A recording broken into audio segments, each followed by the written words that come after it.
Hello,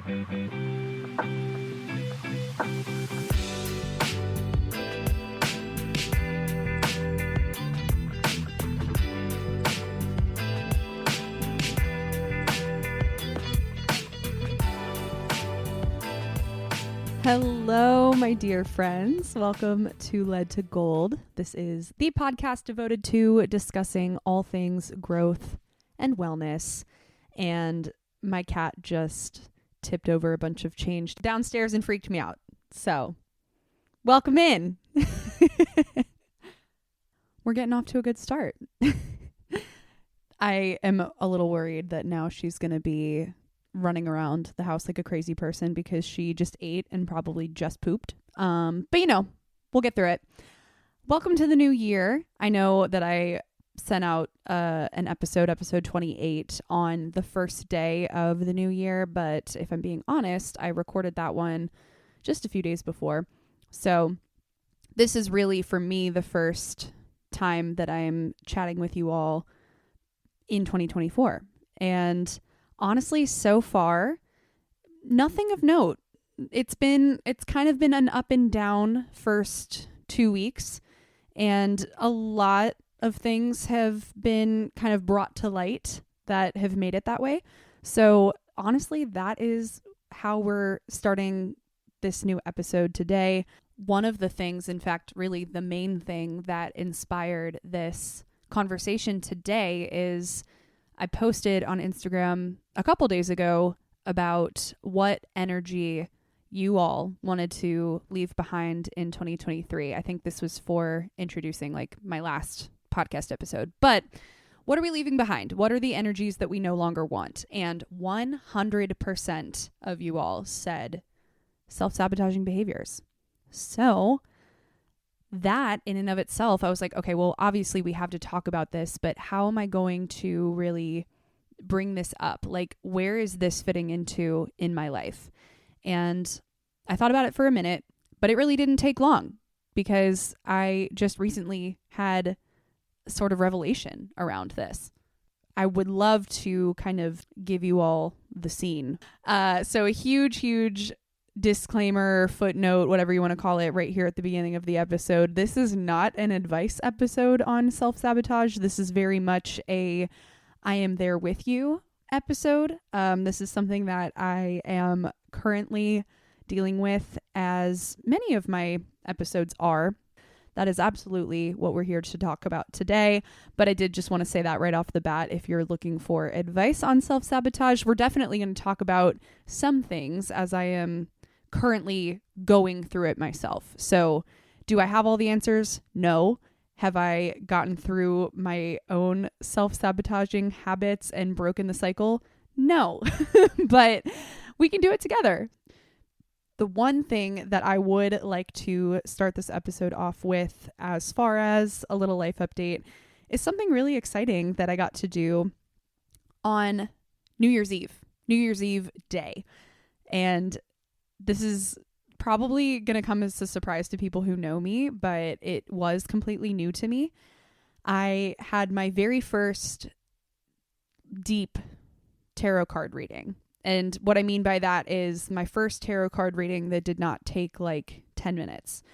This one, I went over to a colleague's house, colleague/friend, and I kind of knew that she was a little bit on the witchy side, but she made the suggestion to do tarot together for the break, for winter break, and it ended up happening on New Year's Eve, which was just so perfect because that was also the last day of Mercury retrograde, and it just felt really appropriate to kind of call those things in. And then the next day, it's a brand new year, and we get to kind of sit with the lessons that have been brought up. So it was really cool, really exciting. And I am not super familiar with tarot. So it was kind of a new experience for me to sit down and have somebody walk me through it. And then it was cool too, because I did her reading and kind of learned from her how to take meaning and explain her stuff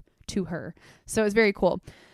But I wanted to contextualize this episode in this conversation today by first going over what this tarot reading revealed to me about my life. And I was just absolutely fucking blown away by the pure intuitive knowings that came when I was getting these cards explained to me and just like looking at the visuals on them, learning what they meant. It just, all of it was like a resounding yes. This is so hitting. Like everything just was so affirming. That's exactly the word that I used as I was leaving. I was just like, I just feel so affirmed after talking through all of this. There were 10 cards in all, and I'm not going to remember the exact name or whatever you would call sort of the pattern that we put the cards in, but I will do my best to sort of give you a visual. So it was 10 cards in all, 5 on top and 5 below. So card number 1 is on top of card number 6. Card number 2 is on top of card number 7. So it went like that. And again, she like had a name for it, but I'm not going to remember what it was. So hopefully that gives you a little bit of a visual. But I can tell you the labels of each one. So this is ultimately where this sparked my desire to explore self-sabotage in my own life and also talk about it here. The very first card that is pulled is the center card, which is just like what is at the center of your world right now. And it was 7 of Cups, which, according to this reading, means debauchery and wallowing. And so I wrote down a couple little things that I'll share with you all to kind of contextualize that further. So it signifies that at my present and at my core, I'm sort of giving into a lot of bad habits that are prohibiting me from attaining all that is meant for me. And this card is ruled by Venus and Scorpio. So that means that a lot of emotions are hiding really, really deep within and are being forced down by my unhealthy coping mechanisms, which is very true. And we are going to get into that a lot today. The next card is the conscious. So what is sort of at the forefront of my mind as of late. And that was the only arcana, the only major arcana in this card pull. And it was the Star, which I actually was one of the few tarot cards that I already knew a good bit about. The Star symbolizes sort of confidence and self-esteem. And it signals feelings of hope for the future, confidence in my path. And I would also say that presently I'm sort of exuding and practicing the belief that things can and will go up from here.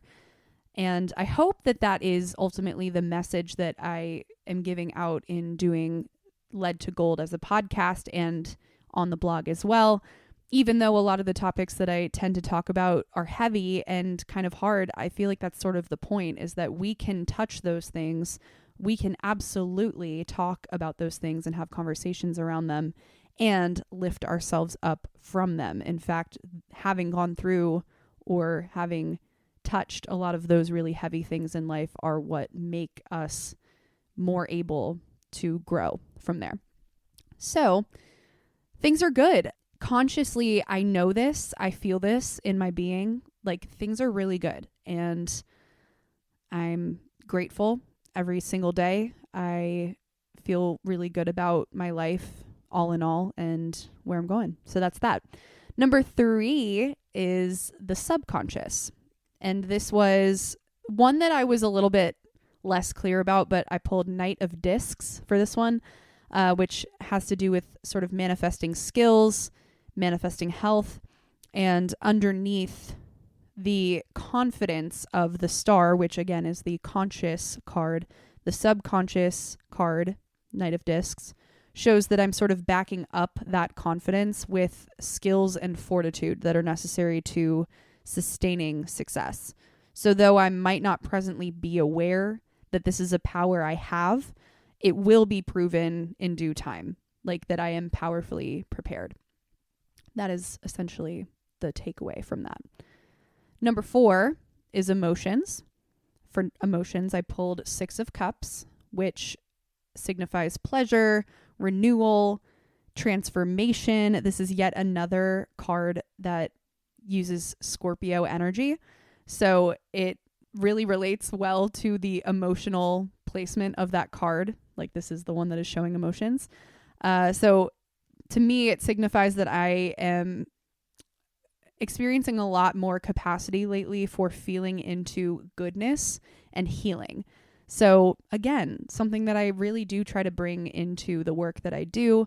And it's almost like a childlike, joyous feeling that comes with this card. It's something that is kind of sweet and innocent, which is interesting because I at least don't typically think of Scorpio in that way. But this card has a lot of just like fun, bright energy. So I'm very excited about that. I'm excited to be able to explore that more.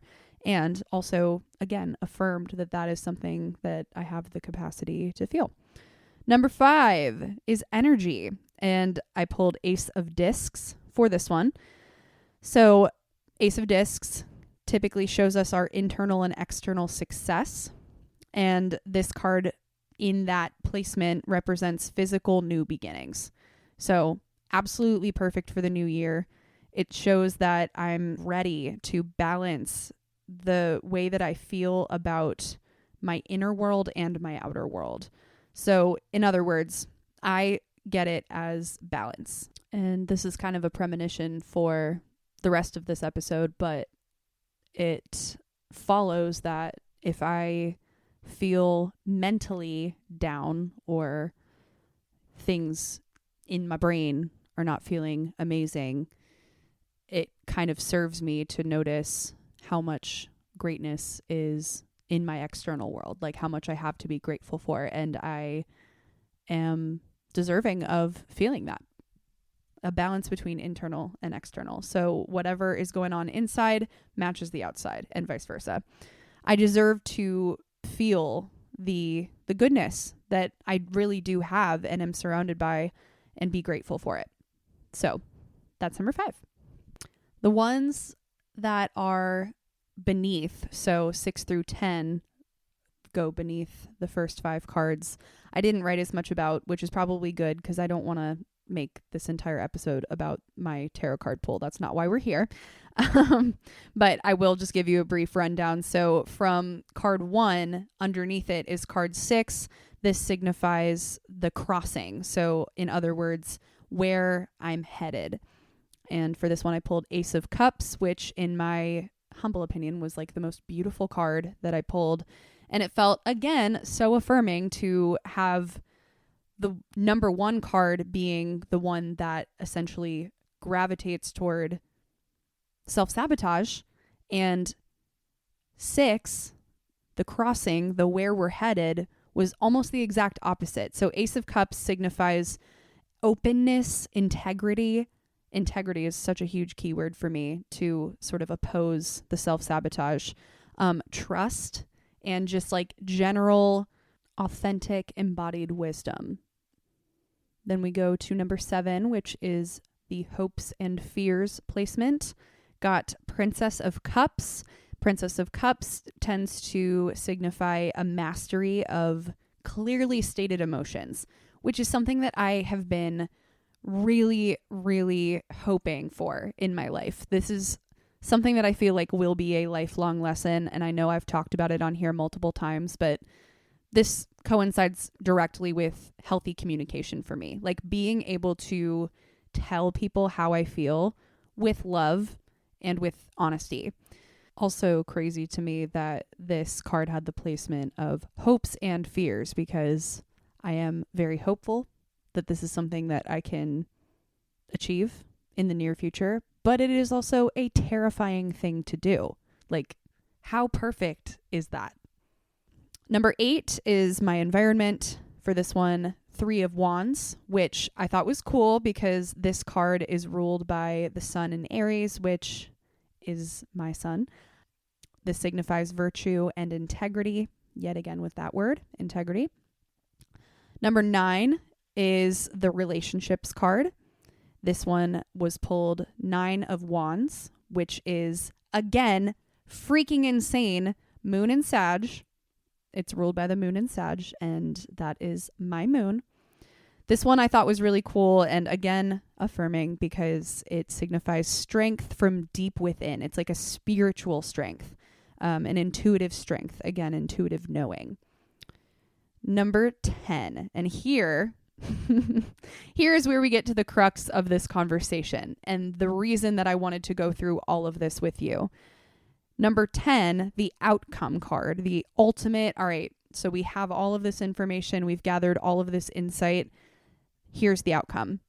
The outcome was 7 of Swords, which signifies futility.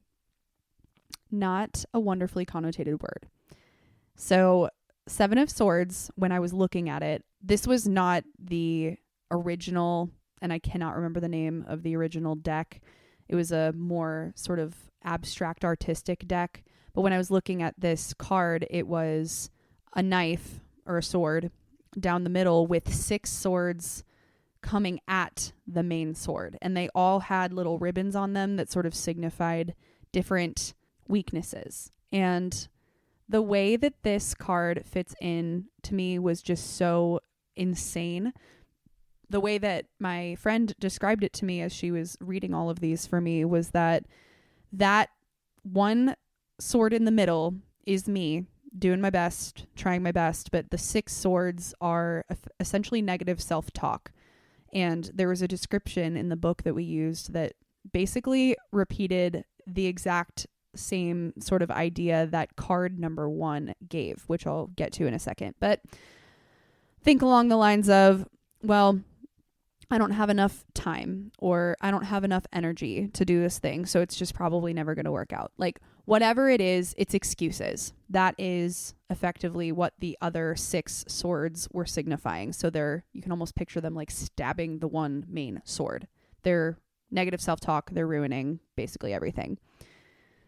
What I found most insightful and most honestly fucking insane out of this card reading, like blew my mind, like I said, is that I have all of these amazing things going for me. Cards 2 through 9 are all positive, all beautiful cards, basically nothing negative. The last 2 are even ruled by my sun and moon signs, which I thought was so insane. And all of it was just giving me really amazing energy. But the 2 cards sandwiching it all together, number 1 and number 10, are reflections of each other that insinuate self-sabotage, negative self-talk, and back to like the literal definitions of the first card, debauchery and wallowing. So I'll get into in a little bit what this really looks like for me, but that's the takeaway. There are so many beautiful opportunities and qualities making themselves known in my life, and I know them, I feel them, but I won't really get to experience them and live them if I continue to self-sabotage. That goes for growth in lead to gold that I know is possible. That goes for my partnership, which if you read my last blog post, I talked about really great, amazing changes that I know are coming for us. But there's this. Also, health and happiness, just overall. There are so many things that I see for myself and that I know are possible, but the wallowing, the distraction, the negative self-talk, and ultimately the self-sabotage. So that's why we're talking about this today. I want to keep this now as general as possible. I just really thought it might be useful to contextualize really like why this is coming up and why this feels so potent for me.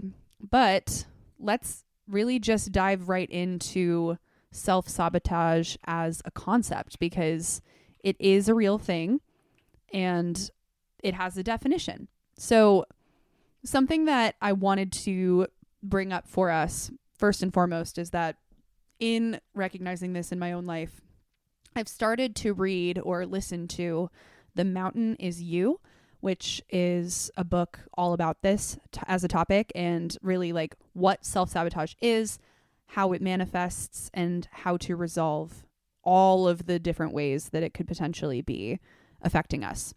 We'll keep it at a general definition for right now, but self-sabotaging behavior refers to, according to verywellmind.com, intentional action or inaction that undermines your progress and prevents you from accomplishing your goals. So this occurs when people hinder their own success. It may seem extremely counterintuitive on one note, like obviously why would I want to stop myself from being successful? But the little bit that I've read so far of The Mountain Is You talks about how humans don't gravitate toward the thing that is best for them or the thing that is going to lead to their most successful outcome. We instead gravitate toward that which we are comfortable with. So when we are growing and when we are becoming bigger, brighter, more successful humans, that's really uncomfortable for us. So as a almost natural side effect, a lot of us end up self-sabotaging because we almost feel the need to bring ourselves back down to where we're comfortable. Another major theme that I've found so far in this book that I find quite interesting is that a lot of people associate success and successful people with not so positive qualities. In other words, when we think of people who are successful, i.e., I don't know, an influencer, somebody who makes a lot of money and seems like they don't really do much to earn that money, or like they have a perfect life, how the fuck did they get it? Already, as I'm explaining this, I'm kind of showing my own unconscious biases towards influencers, right? We assume these negative things about them. We assume people that are really, really successful are really shitty, frankly. And that's not everybody, but that is something that the book so far has talked quite a bit about, is that we associate all of these negative qualities with successful people. Therefore, we don't want to really be successful, or we're afraid of becoming successful because we're afraid that that will make people not like us. That will make people think those same negative things about us. It's very complex. It's very warped. And in all honesty, just as I've begun to explore this, I feel like affirm is the word of the day for this episode, but it has affirmed my knowing that this is really hard work, just getting over the habit of self-sabotage. But there are some deeper things that go into this. And like I just said, it's really hard work. When we are really exploring our own self-sabotage, it can manifest in many, many different ways in different people. So some of the most obvious self-sabotaging behaviors are procrastination, showing to other people that you're never really going to be up for the task. That's sort of our masking behavior, right? Because it's not that you're not up for the task, but if you were to prove that you are, that means that you're going to have to commit. That means that you're going to have more responsibility, and that idea is scary. So that's one potential reason that we might procrastinate. Quite the opposite, a self-sabotaging behavior is to constantly be busy, right? Fill our day up with all of these things that we may not need to do, perhaps because that's a way for us to avoid other things that seem scary. That helps us to avoid the feelings that we don't want to feel, or the plans that we're too afraid to carry out. There's perfectionism. Constantly and consistently and forever working on the same task, because when that task finally ends, what are you going to do? It's over. Now you got to move on to something else, right? There's self-medicating. So dealing with, like, again, it's almost like this distraction. I think self-sabotage in a lot of ways is synonymous with distraction, because whatever our behavior is, again, with the self-medicating, we drink to numb a feeling. We eat to numb a feeling. We smoke weed to feel a different way in our body when we don't want to feel the way that we feel sober. It's like all of these things kind of give us the same outcome. And really what a lot of self-sabotaging behavior does is help us to avoid the thing that we like really don't want to deal with. And honestly, that's where I'm at. And the thing that I'm really working through now that I know that this is a waking problem in my life, is what is that thing? And I'm sure that I will figure it out, but this is the deeper and the harder work that we have to do if we really want to stop self-sabotaging, because it's not as simple as, for example, I know that my biggest self-sabotaging behavior right now is sitting on my phone and scrolling and scrolling and scrolling and reading Reddit when I don't need to read Reddit. I could delete Reddit off my phone, but I know, because I've done that 1,000 times, that if I delete Reddit, that just means I'm going to spend more time on Instagram or more time on Threads or whatever. So that in and of itself is not going to solve the problem. What we really need to do, and again, this is the scary and hard thing, is that we need to identify what we're avoiding. Why do I spend so much time on my phone? Not a single day in years has gone by where I'm not having some amount of an internal monologue with myself saying, there are all these things that I want to do, and there are so many things that I would like to like get out and experience. I want my business, my brand to grow. I want to be healthier. I want to work out more. I want to go outside more, like whatever. I want to do all these things. But then I kind of go, but I like don't have enough time. I don't have enough energy. I'm exhausted all the time. I love my routine. It's like a constant, I shouldn't say constant, it's not constant, but it's a frequent back and forth of, there's so many things that I envision for myself. And many times my life does look like that vision. But many other times, i.e.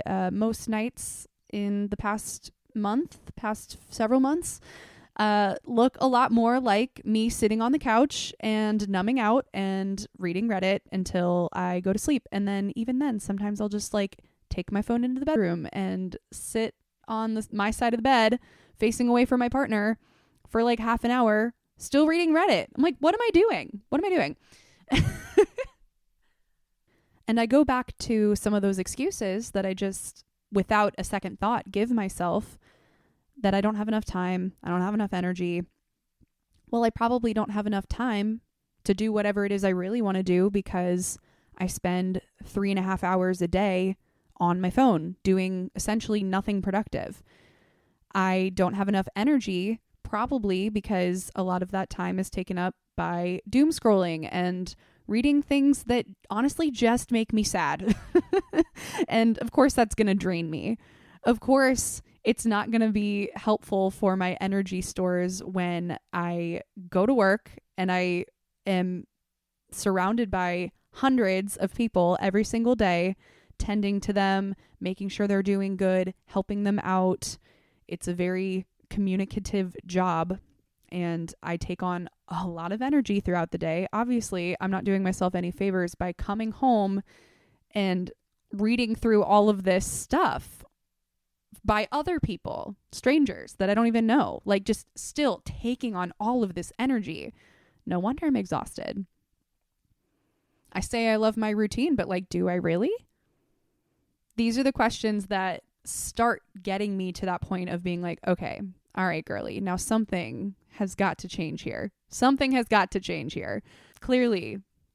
So if you relate to anything that I just said, I just want to remind you that you are not alone.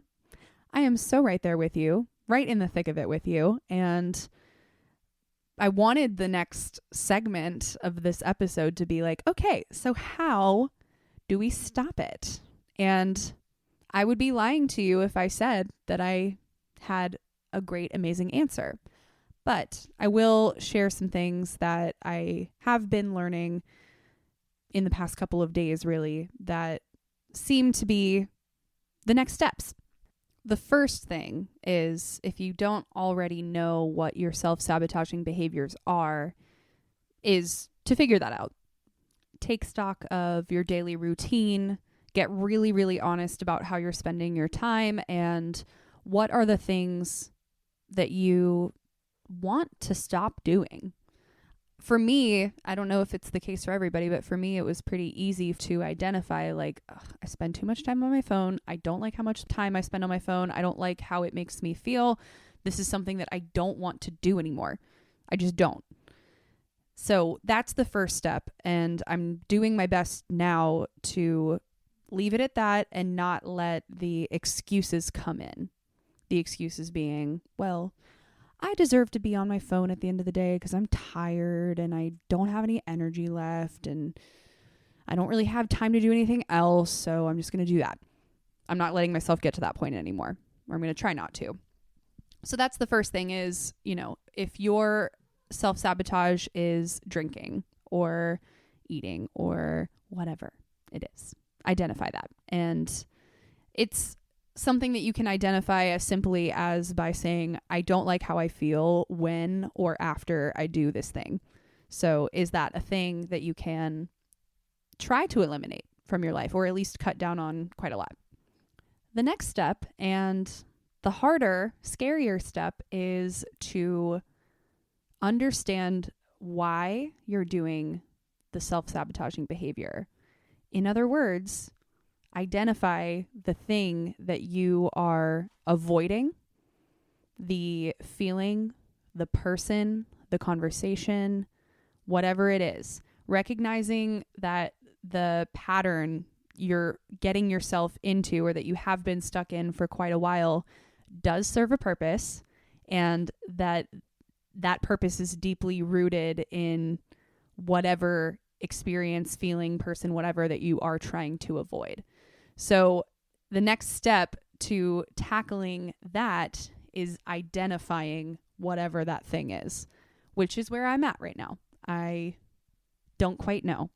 But in listening to The Mountain Is You, a strategy that came up that I think could definitely help if you're sort of in this part of the journey is to start by identifying the things in your life that you are unhappy with. And this might seem a little bit counterintuitive. It might seem even a little bit depressing, but the purpose for doing this is honestly kind of using it as a goal sheet. So it's like, if, for example, I don't love the way, in fact, I hate the way that I so often go to bed facing away from my partner and sit on my phone for half an hour when I could be using that time for intimacy and, even just like chatting at the end of the day. And it's not just me. We both do it. We've both fallen into a pretty nasty habit of falling asleep that way, and then on weekends getting up that way. Even during the week sometimes I will sit in bed as long as I possibly can. Both of us will, until we have to wake up, and then even still we'll check our phones and kind of lay there for a minute beforehand. So it's not good for either of us, but the good thing is that I started to take some action steps towards this, and I asked just this past weekend actually if he'd be cool with starting this year, not charging our phones on our bedside tables and taking all electronics out of the bedroom so that we don't fall asleep with them and therefore we don't wake up with them. Not that we can't ever just sit on the bed and like be on our phone for a minute, but not at night and not in the morning first thing. And we've gone a week and so far so good. It's a little bit getting used to, but it's definitely better than what we were doing. So identifying all of the things, no matter how small, all of the things that are currently going on in your life that you are not satisfied with. And the next step from there is to identify not what you could do instead, not what you are hoping the outcome will be, or a habit that you can replace that bad habit with. That is what I did. But really, once you have an exhaustive list of all of these things, then it's time to start categorizing them as, okay, what is this helping me to avoid? What is this behavior helping me to avoid? What am I avoiding by continuing this behavior? What is this keeping me from? And that might not even be something that you can really write down. That might just be something that you have to like deeply feel into. Which brings me to another aspect of this, and that is also kind of a scary aspect, but if you get enough into this work that you start to realize, oh shit, I got some like deep rooted stuff that I need to work through, then if you have the means, this is absolutely something to bring to a therapist. This is absolutely something that a therapist can help you with, because they are the ones that are going to help you to identify what things may have happened in your past, what traumas might be deeply hidden that you can further explore. In all honesty, it's something that I might consider, and I haven't been to therapy in probably close to 2 years now. I really haven't felt like I've needed to go back. Like I've been in a great place, but truly this is something that I just think could be helpful to talk through with somebody. It's interesting because this brings me back to a connection from the tarot card reading. The number 1 card, the 7 of Cups, is related to Venus in Scorpio. That's the ruling sign of that card. And as I mentioned at the start of this episode, Venus in Scorpio is completely defined by transformative, but also like deep, hidden emotional experiences and emotional sensations. So Scorpio, as we know, tends to relate to some of that darker energy, the hidden energy, the shadow, and Venus is all about emotion and feeling emotions. So that is a very potent sign, and I feel like that's a little bit telling, to say the least. Just a little connection that I made. And ultimately, once we identify what those underlying issues are, the things that we are avoiding feeling, confronting, whatever, once we can start to pinpoint that and get clear about it, then the real work of breaking the cycle begins. Because depending on what the underlying problem is, there are tons of ways that we might go about kind of squashing that. Whether it is talking with a therapist or whether it is confronting somebody in your life, confronting a feeling even.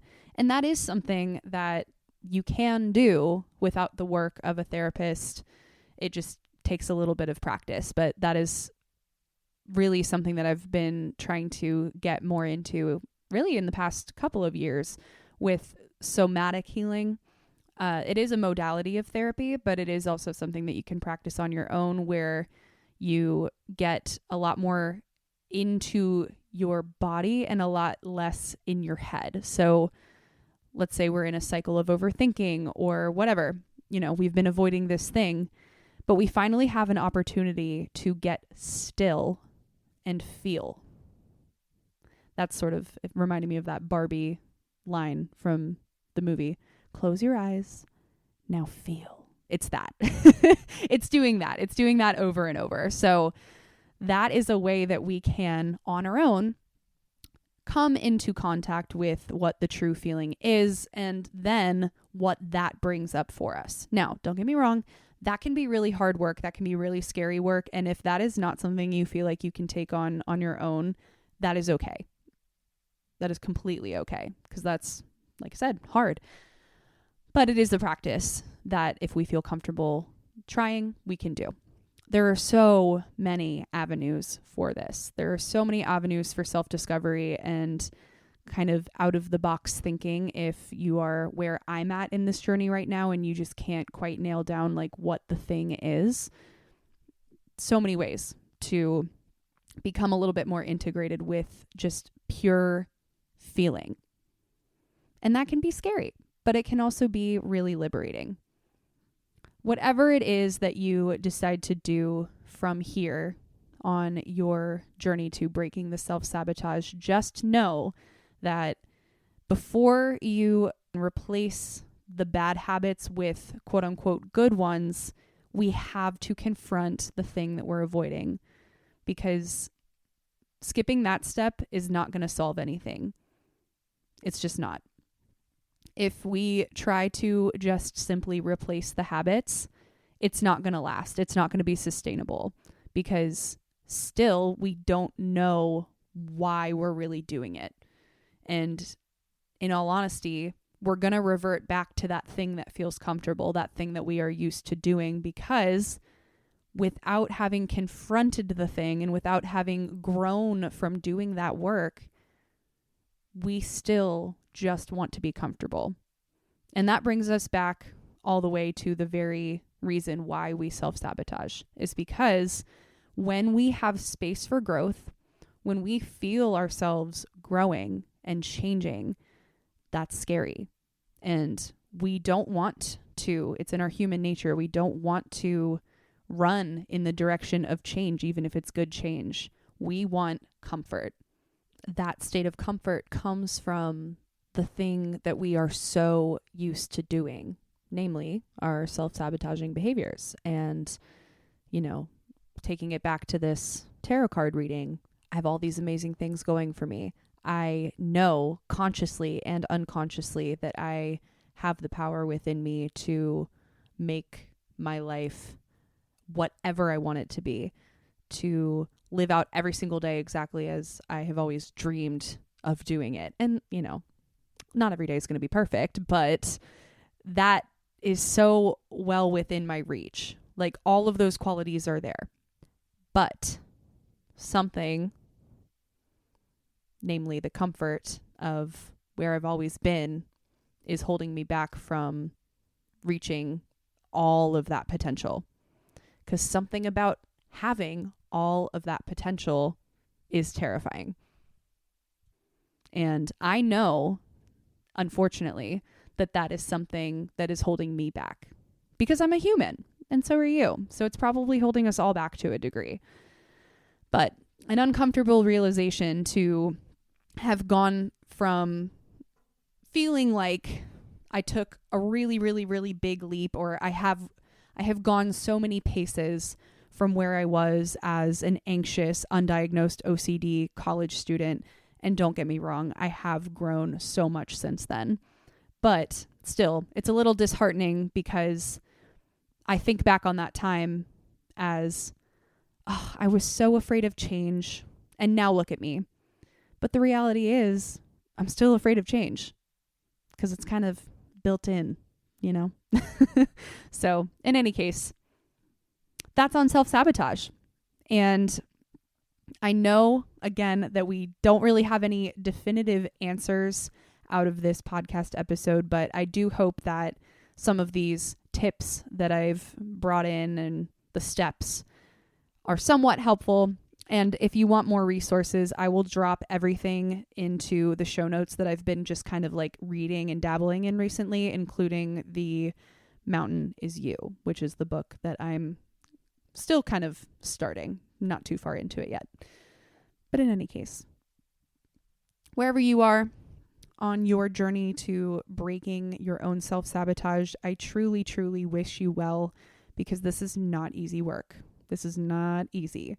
And I also want to remind you that you're not alone. I am right there with you. And if you want somebody to talk to about it with, feel free to DM me on Instagram or on Threads or wherever, because I would be happy, so happy to have a little camaraderie around this. Really, truly. Reach out. Let me know how you feel. If you have any tips or anything that has helped you kind of break the cycles in your life, I would also love to know that. Maybe this is something that we can extend further into another episode, and we'll just see where we go from here. But yeah, reach out. I'd be happy to hear from you. All right. And to finish today's episode, let us pull a little card from the We're Not Really Strangers healing pack. I'm always super excited to do this, and I always give the spiel at the end of every episode. If you're new here, this is something to think on, just potentially unrelated question that we always do at the end of each episode. Great journaling opportunity if you want to take a second and grab your journal. This is something that we can work through together. And also, feel free to reach out to me about this question.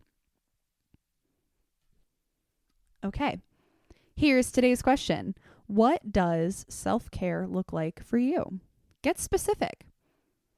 That's the first part of the question. I will state the second part of the question in a moment, but self-care for me looks like a day that is spent mostly alone, but nonetheless productive.